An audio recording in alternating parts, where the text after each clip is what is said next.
আসসালামু আলাইকুম, সবাইকে জব সেল পয়েন্ট ইউটিউব চ্যানেলে স্বাগতম। আজকে বাংলাদেশ কৃষি গবেষণা কাউন্সিল বা বিএআরসি এখানে একটা সার্কুলার প্রকাশিত হয়েছে। সার্কুলারটা সম্পর্কে বিস্তারিত আলোচনা, পেমেন্ট পদ্ধতি এবং আবেদনের বিস্তারিত চ্যানেলটিতে নতুনভাবে সাবস্ক্রাইব করে পাশে থাকবেন।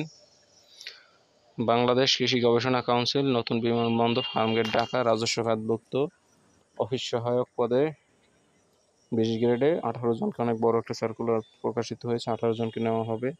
শিক্ষাগত যোগ্যতা চেয়েছিল যে 10 পাস এবং বাংলাদেশের 64 জেলার প্রার্থী আবেদন করতে পারবেন, যেহেতু এখানে কোটা নেই এরকম। সেক্ষেত্রে 64 জেলার প্রার্থী আবেদন করতে পারবেন। আবেদনের জন্য আপনারা barc.teletalk.com.bd ওয়েবসাইটে চলে যাবেন। তারপরে যে সরকারি যে সকল কোটা রয়েছে 7% সেটা ফলো করা হবে। একই সাথে আপনার আবেদন ফর্ম পূরণ শুরু হবে 17 সেপ্টেম্বর, শেষ হবে 17 অক্টোবর। 1 মাস সময় দিয়েছে। তো আবেদনের জন্য আপনারা 300x300 পিক্সেল ছবি এবং 300x80 স্বাক্ষর স্ক্যান করে নির্ধারিত স্থানে আপলোড করবেন এবং তারপরে যে সকল তথ্যগুলো ফিল আপ করবেন সেগুলো আপনারা সব দেখে নেবেন প্রিভিউতে সাবমিট করার পূর্বে।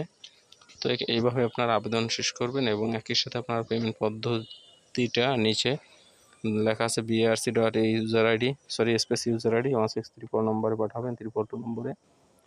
ফেরতি SMS একটা কোড আসবে, ওই কোডটা দিয়ে barc.es পিন নম্বর এবং 163 এই নম্বর পাঠালে 120 টাকা কাটবে সার্ভিস চার্জ সহ। তো এভাবে আপনারা আবেদন কমপ্লিট করতে পারবেন। ধন্যবাদ।